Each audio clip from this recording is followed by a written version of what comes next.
What's up guys? I hope you are doing well. I am Veer. Welcome to Study Lover. देखिए हमारा chapter 14 चल रहा है। Chapter 14 का फर्स्ट पार्ट में ऑलरेडी कवर कर चुका हूँ।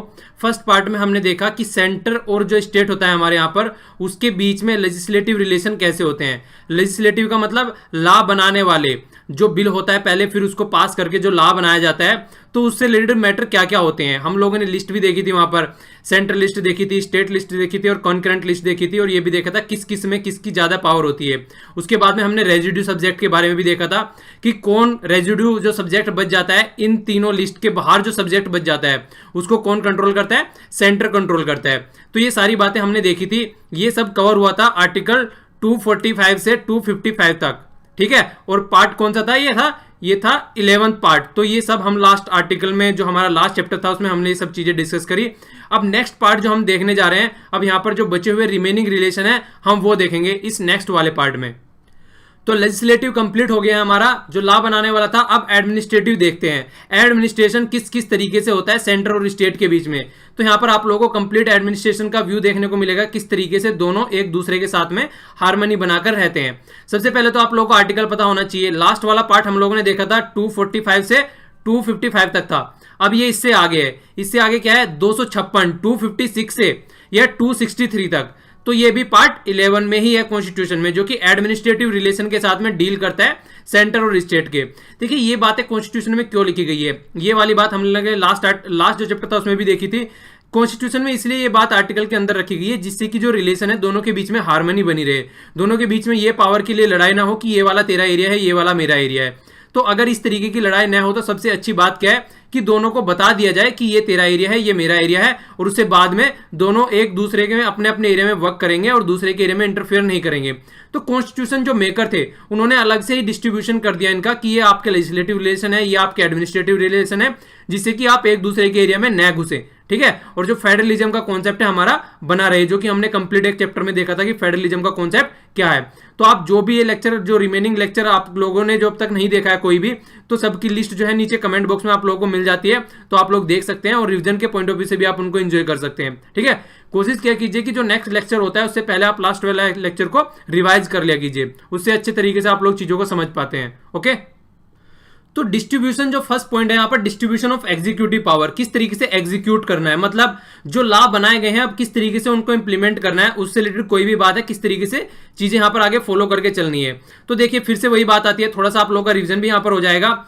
जो सेंट्रल लिस्ट होती है वो सेंट्रल लिस्ट होती है, वो आप लोगों को पता है टेरिटरी ऑफ इंडिया में पूरा इंप्लीमेंट होती है। टेरिटरी मैंने आप लोगों को बताया था, टेरिटरी क्या होती है, यहाँ पे स्टेट आता है, यूनियन टेरिटरी आता है, और अगर किसी पार्ट को हम बाहर का अगर पार्ट अपने अंदर इंक्लूड कर लेते हैं, जैसे चाइना का मैंने एग्जाम्पल दिया था, अपना 30वां स्टेट बनाने की बात की गई थी, तो वहां पर टेरिटरी आती है। तो जो सेंटर का एरिया होता है वो पूरी एग्जीक्यूटिव पावर रहती है उसकी पूरी टेरिटरी ऑफ इंडिया में। पर लेकिन स्टेट की क्या रहती है? तेलंगाना की तेलंगाना में रहेगी, आंध्र प्रदेश की आंध्र प्रदेश में, छत्तीसगढ़, झारखंड, तो किसी भी स्टेट के आप लोग नाम ले सकते हैं, वो हर एक एरिया अपने अपने एरिया में रहेगा, ठीक है। तो इस तरीके से है। और अगर कंकरेंट लिस्ट की बात आती है तो उस पर दोनों रूल करेंगे, पर लेकिन प्रिवेल कौन होगा? प्रिवेल होगा सेंटर वाला, स्टेट से ज्यादा सेंटर की पावर चलेगी वहां पर, अगर दोनों के बीच में कोई कॉन्फ्लिक्ट निकल के आ रहा है यहाँ पर। तो ये भी इस तरीके से पावर डिवाइड होती है यहाँ पर, ये भी आप लोगों को याद रखना है, ओके। नेक्स्ट वाला पॉइंट है यहाँ पर, सेंटर क्या करता है? वो डायरेक्शन देता है स्टेट को। तो सीधे सीधा इस पॉइंट में क्या बात निकल के आती है कि डायरेक्शन किस पॉइंट पे देगा? डायरेक्शन उस पॉइंट पे देगा या तो वो नेशनल इंपोर्टेंट का कोई इशू हो, ठीक है, या फिर वो इस तरीके का इशू हो जो कि स्टेट की बाउंड्री के अंदर में होते हुए भी कुछ स्पेशल पर्पज का इशू हो गई। जिस तरीके से आप लोग देख सकते हैं, सबसे पहले बात आती है रेलवे की। अगर किसी स्टेट में कोई रेलवे है तो उससे रिलेटेड अगर कोई भी डायरेक्शन देनी है सेंटर को, तो वो स्टेट को डायरेक्शन देगा और स्टेट को सेंटर के हिसाब से काम करना पड़ेगा। अगर कोई ट्राइबल का इशू है, ट्राइबल किसी पर्टिकुलर एरिया में होती है, मैंने आप लोगों को लास्ट लेक्चर में भी बताया था कि प्रेसिडेंट के पास में ज्यादा पावर होती है एज कंपेयर टू पार्लियामेंट, अगर कहीं पर ट्राइबल वाला इशू आता है। या फिर मैंने 5th शेड्यूल और 6th शेड्यूल की बात की थी, जो कि हम आगे चैप्टर आएगा उसमें भी देखेंगे, ठीक है। तो उससे भी रिलेटेड अगर कोई इशू आता है तो किसके हाथ में पावर आ जाती है? ज्यादा, वो पावर ज्यादा आ जाती है सेंटर के हाथ में।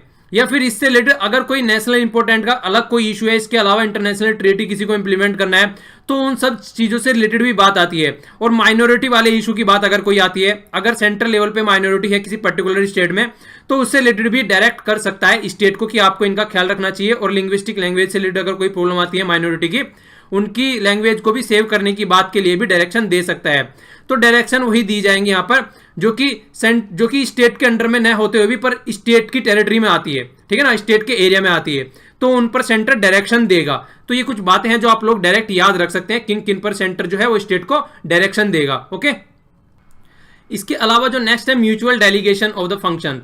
तो यहाँ पर क्या होता है, देखिए कई बार जो सेंटर रहता है और स्टेट रहता है, दोनों के बीच में कई बार कॉन्फ्लिक्ट आ जाते हैं, ठीक है। आप लोगों ने देखा होगा कई बार स्टेट ऐसे काम कर देता है कि सेंटर को पसंद नहीं आते हैं, तो क्या करता है, गवर्नर को बोल देता है अगर कोई बिल वगैरह लॉ वगैरह अगर वो बनाना जा रहा है तो उसको क्या कर ले, उसको वहां पर थोड़ी देर के लिए प्रिजर्व कर ले, प्रेसिडेंट के लिए, प्रेसिडेंट की एसेंट्स के लिए उसको प्रिजर्व कर लेते हैं। तो इस तरीके से प्रेसिडेंट के द्वारा या फिर गवर्नर के द्वारा इसके बीच में डेलीगेशन का काम किया जाता है, जिससे कि एक हार्मनी बनी रहे दोनों के बीच में और कहीं भी रस्साकसी न हो जाए दोनों के बीच में। तो इस तरीके से कॉन्स्टिट्यूशन में भी कई इस तरीके की बातें रखी गई हैं जिससे कि दोनों के बीच में एक नॉर्मल रिलेशन बने रहे, क्योंकि फेडरल हमारा सिस्टम जो है वो फेडरल सिस्टम है, ठीक है, एक संघीय ढांचा है। तो संघीय ढांचे में मिलकर तभी रह पाएंगे जब दोनों एक दूसरे को समझ पाए। ऐसा ना हो कि सेंटर में कोई और गवर्नमेंट है, स्टेट में कोई और गवर्नमेंट है, स्टेट अपनी चला रहा है और सेंटर अपनी चला रहा है। तो दोनों के बीच में एक तरीके से आप लोग बोल सकते हैं म्यूचुअल रेस्पेक्ट रहनी चाहिए, कोऑपरेशन रहना चाहिए दोनों के बीच में, ठीक है। जिस तरीके से आप बोला है कि cooperation between centre and state, तो दोनों को एक दूसरे से कोऑपरेट भी करना पड़ता है। क्यों? क्योंकि कई सारे मैटर ऐसे आ जाते हैं, जैसे आप लोग देख सकते हैं वाटर डिस्प्यूट का देख सकते हैं, वाटर डिस्प्यूट बहुत ज्यादा रहता है, कई सारे स्टेटों के बीच में रहता है, तमिलनाडु में और केरला के बीच में देख सकते हैं आप लोग, तमिलनाडु आंध्र प्रदेश के बीच में भी देख सकते हैं, कर्नाटक के बीच में और तमिलनाडु के बीच में देख सकते हैं, पंजाब और हरियाणा के बीच में देख सकते हैं। तो इस तरीके से बहुत सारे स्टेट ऐसे हैं जिनके बीच में वाटर डिस्प्यूट रहता है, ठीक है। तो वाटर डिस्प्यूट रहता है तो उसकी वजह से भी दोनों के बीच में कोऑपरेट मिला के चलना जरूरी है, क्योंकि अगर वाटर डिस्प्यूट को सोल्व करना है तो कहीं ना कहीं जो मीडिएशन किया जाएगा वो सेंटर के द्वारा ही करा जाएगा, सेंटर ही उस मैटर को सुलझा सकता है। और इंटर स्टेट काउंसिल का भी आप लोगों ने फंडा सुना होगा, तो उसका भी सीधा सीधा मतलब क्या होता है, अगर कोई प्रॉब्लम निकल के आ रही है तो उन प्रॉब्लम का आप लोगों को सॉल्यूशन निकालना है। बाकी जो टर्म बोलता हूं इंटर स्टेट काउंसिल, ये सारे वर्ड जो आप लोगों को नए नए सुनने को मिलते हैं, ये आगे आगे आते रहेंगे, सुन के कंफ्यूज नहीं होना है कि क्या बोल दिया है, ठीक है। आगे आगे लेक्चर आएंगे तो ये सारी बातें क्लियर होती चली जाएंगी, जिस तरीके से लास्ट वाले लेक्चर में भी आप लोगों के माइंड में सब क्लैरिटी लेके आया हूं मैं, तो आगे आगे भी वो क्लैरिटी चलती रहेगी। कहीं पर भी आप लोगों के माइंड में जरा सा भी ऐसा डाउट नहीं छोड़ूंगा कि आप लोगों के माइंड में कोई डाउट रहे किसी भी पॉइंट से रिलेटेड, ठीक है। तो आप लोग अगर कोई डाउट रहा करे फिर भी तो कमेंट बॉक्स में जरूर लिखा कीजिए। नेक्स्ट वाला पॉइंट आता है ऑल इंडिया सर्विसेज को लेके। आप लोगों को ऑल इंडिया सर्विसेज के बारे में बता चुका हूं ऑलरेडी कई बार। ऑल इंडिया सर्विसेज में आता है IAS Indian administrative service, IPS Indian police service और आईएफएस इंडियन फॉरेस्ट सर्विस। यहाँ पर फॉरेस्ट है, फॉरेन नहीं है, ठीक है ना, फॉरेन सेंटर में आती है। तो आप लोगों को ऑल इंडिया सर्विस में जो यहाँ पर रखना है, ये 3 सर्विसेज का नाम आता है जब भी ऑल इंडिया सर्विस का नाम दिया जाता है, तो तीनों में कंफ्यूज नहीं होना है। तो यहां पर आप लोगों को क्या देखने को मिलता है, ऑल इंडिया सर्विस के जो भी मेंबर हैं, जो भी कैंडिडेट है, उनको सेलेक्ट किया जाता है सेंटर के द्वारा, यूपीएससी के थ्रू एग्जाम कराया जाता है कंडक्ट, और सेंटर के द्वारा इनको सेलेक्ट किया जाता है।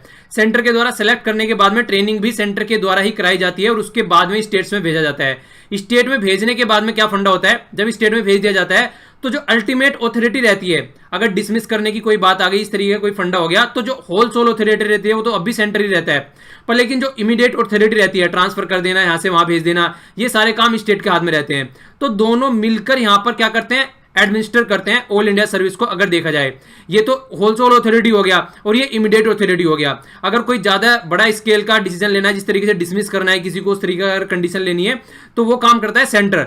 पर लेकिन इमीडिएट अगर ट्रांसफर करना है, इस तरीके की जो कंडीशन होती है, वो क्या करता है, वो करता है स्टेट। तो दोनों मिलकर इसको एडमिनिस्टर करते हैं। ओके, अच्छा, अगर थोड़ी सी हिस्ट्री की बात करूं, यहां पर आप लोगों को पता होगा स्टार्टिंग में इसको क्या बोला जाता था, जब अंग्रेजों के टाइम पर इसको आईसीएस बोला जाता था, ठीक है ना।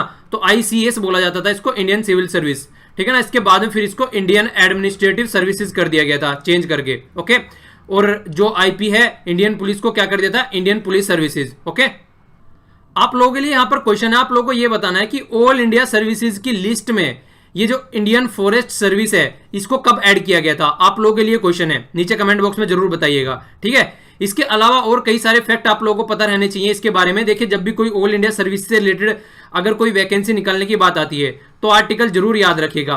312 पावर दे रखी है राज्यसभा को, ठीक है ना। राज्यसभा के हाथ में पावर है कि कितनी ऑल इंडिया सर्विसेज क्रिएट करनी है, तो ये पावर राज्यसभा के हाथ में है। आर्टिकल 312 है, तो ये आर्टिकल काफी इंपॉर्टेंट है, आप इसको याद रख सकते हैं। कई बार डायरेक्ट भी पूछ लिया जाता है, ठीक है। तो इसके बारे में आप लोगों को पता होना चाहिए कि राज्यसभा जो क्रिएट करती है ऑल इंडिया सर्विसेज, वो आर्टिकल 312 के तहत क्रिएट करती है। तो माइंड में क्लैरिटी रहनी चाहिए आप लोगों के। ओके, इसके अलावा ऑल इंडिया सर्विसेज का काम क्या होता है? देखिए, एक तरीके से आप लोग बोल सकते हैं कि यूनिफॉर्मिटी बना के रखना पूरे ऑल इंडिया लेवल पर, क्योंकि वही आईएएस रहते हैं, वही आईपीएस रहते हैं पूरे लेवल पर, तो एक यूनिफॉर्मिटी बना के चलते हैं। इसके अलावा सेंटर और स्टेट के बीच में रिलेशन भी अच्छे बनाकर रखते हैं। ठीक है, देखिए, अगर कोई आईएएस या आईपीएस किसी भी स्टेट से हो, ऐसा नहीं है कि जैसे सर्विस उसको उसके स्टेट में ही मिलेगी, किसी भी आईएएस को कहीं पर भी भेजा जा सकता है सिलेक्शन के बाद में। तो कहीं ना कहीं आप लोग बोल सकते हैं कल्चर का ट्रांसफॉर्मेशन भी होता है। और जैसे नॉर्थ का आदमी अगर साउथ में जा रहा है तो साउथ की चीजें ज्यादा सीखेगा, अगर साउथ का नॉर्थ में आ रहा है तो उसको नॉर्थ की चीजें सीखने को मिलेंगी। तो इस तरीके से एक हमारी कंट्री में हार्मनी भी बनती है, एक दूसरे को जानने की, एक दूसरे के कल्चर से मिलजुल कर रहने की। तो ये भी काम काफी करता है। अगर देखा जाए तो आईसीएस के बेस पर ही ये काम किया जाता है, जिसको आज की डेट में इंडियन एडमिनिस्ट्रेटिव सर्विस बोला जाता है। ओके, नेक्स्ट वाला पॉइंट, यहां पर एक पॉइंट दे रखा है पब्लिक सर्विस कमीशन। तो ये आप लोगों को आगे चलकर चैप्टर मिलेंगे पूरा देखने को, जिसमें यूपीएससी होगा, यूनियन पब्लिक सर्विस कमीशन और स्टेट पब्लिक सर्विस कमीशन।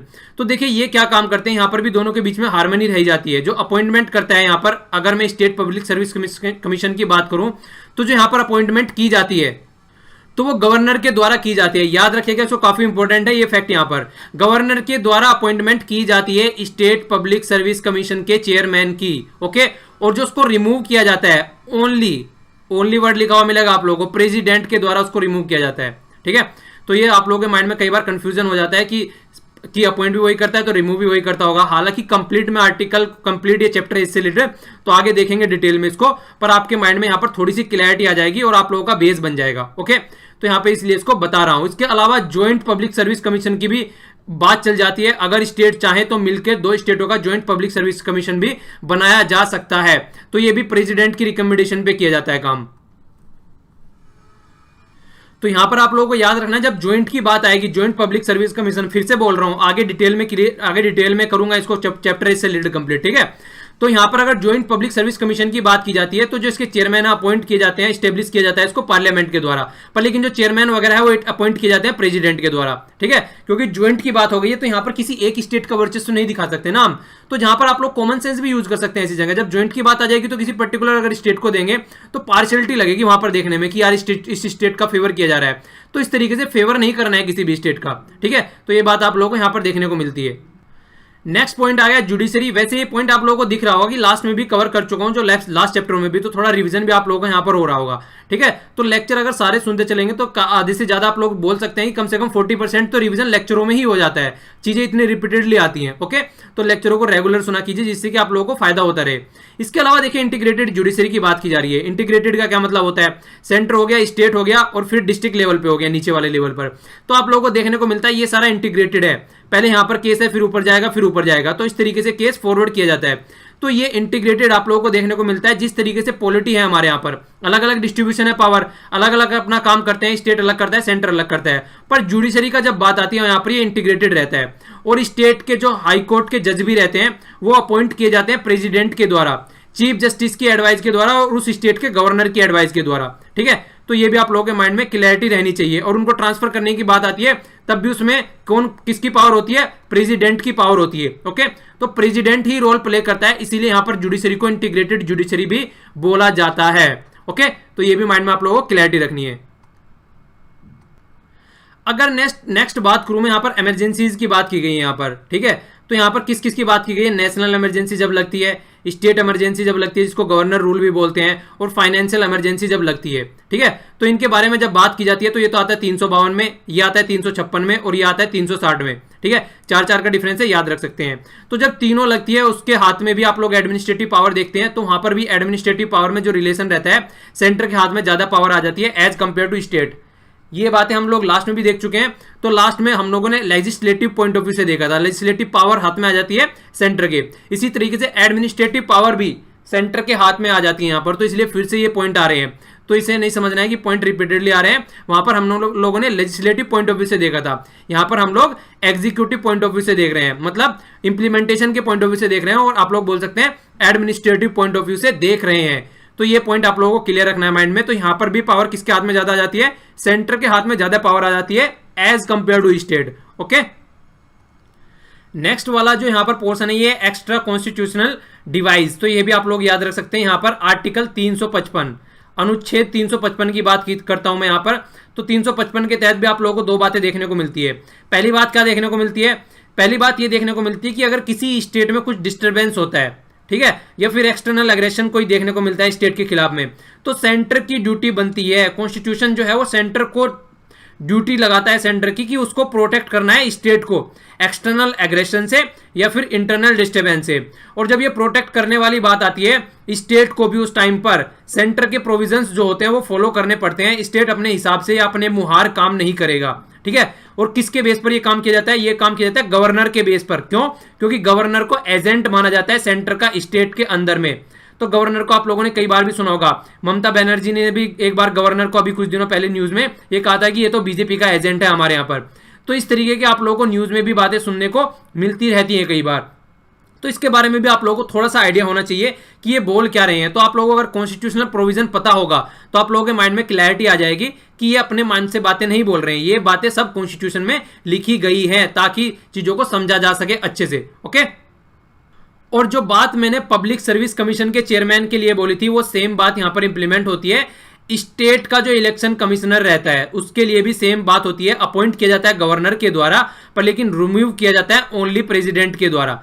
तो ये भी आप लोगों के माइंड में कंफ्यूजन नहीं रखना है। तो ये कुछ एक्स्ट्रा कॉन्स्टिट्यूशनल डिवाइसेस हैं जिसके द्वारा भी इन दोनों के बीच में एडमिनिस्ट्रेटिव रिलेशन बने रहते हैं, ठीक है।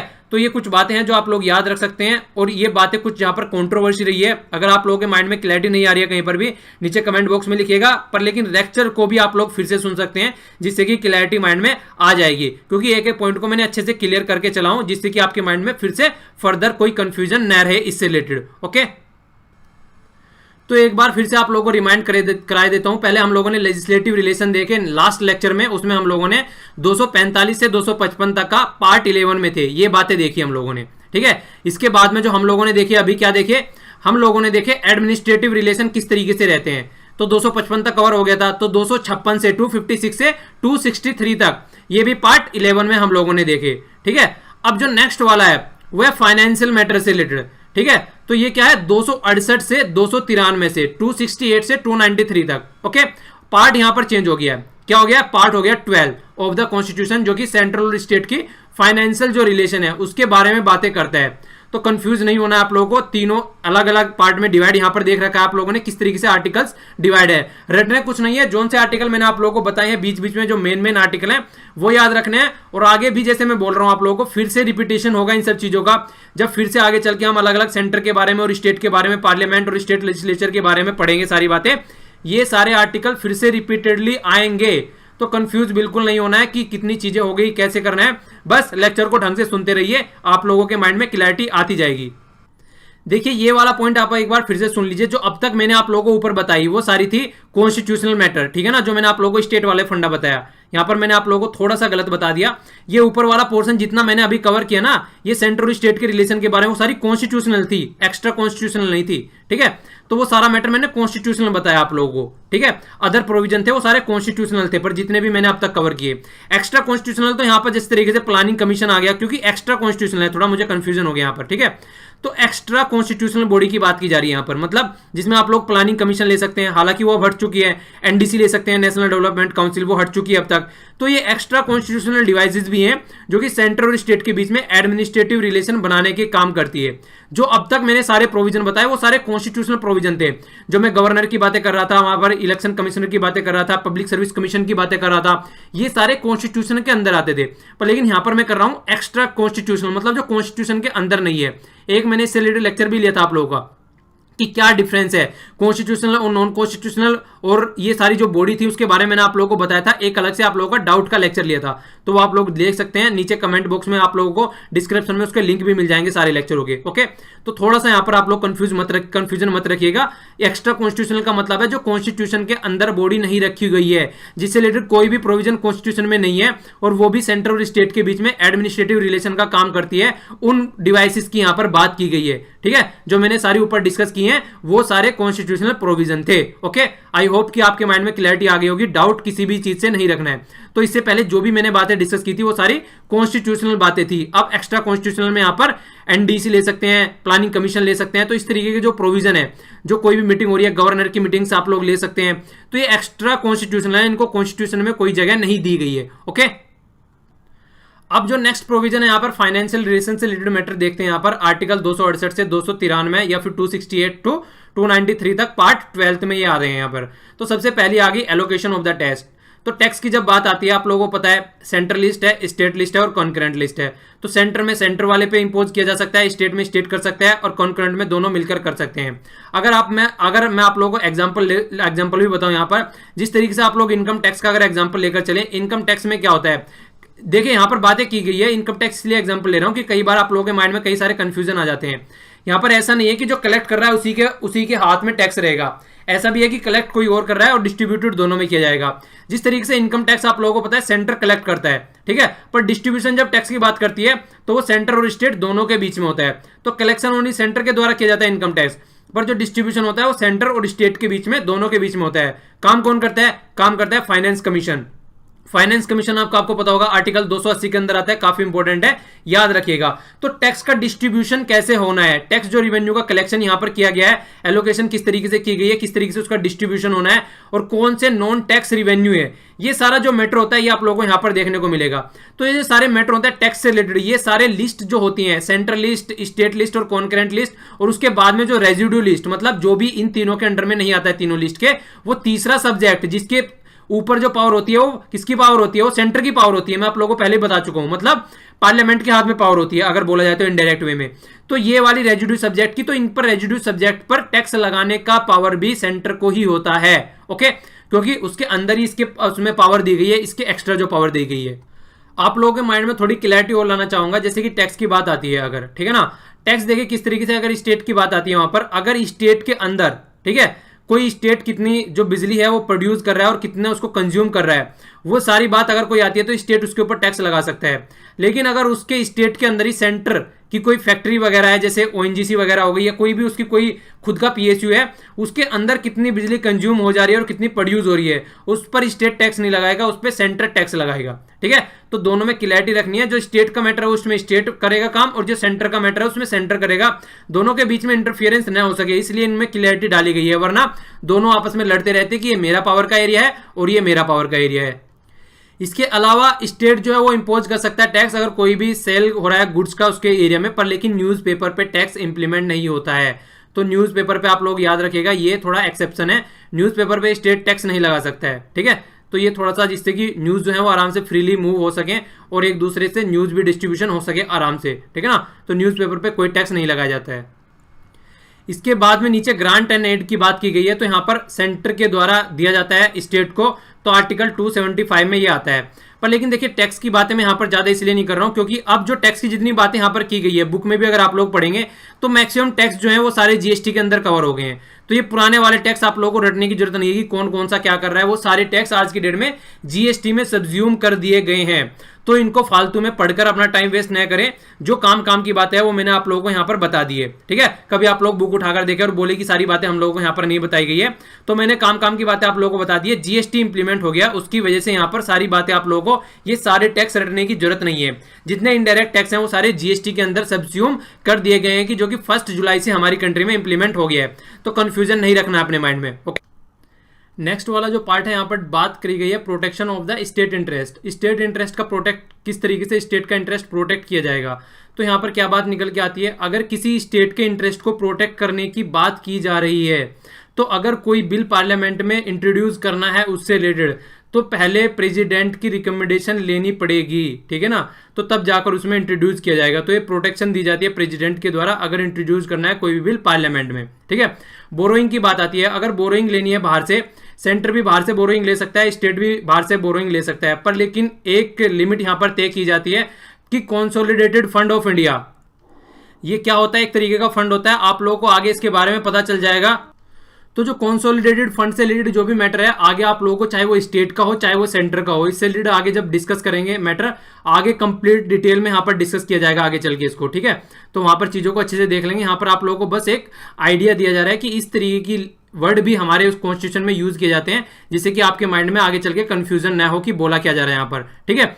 तो वहां से भी अगर बोरोइंग करनी है तो जो लिमिट डिफाइन की जाती है वो पार्लियामेंट के द्वारा सेंटर से रिलेटेड और स्टेट लेजिस्लेचर के द्वारा स्टेट से रिलेटेड मैटर वहां पर लिमिट डिफाइन कर दी जाती है कि इतना आप लोग बाहर से बोरो कर सकते हैं, ठीक है। गारंटी दी जाती है कंसोलिडेटेड फंड ऑफ इंडिया और कंसोलिडेटेड फंड ऑफ स्टेट के द्वारा, ओके।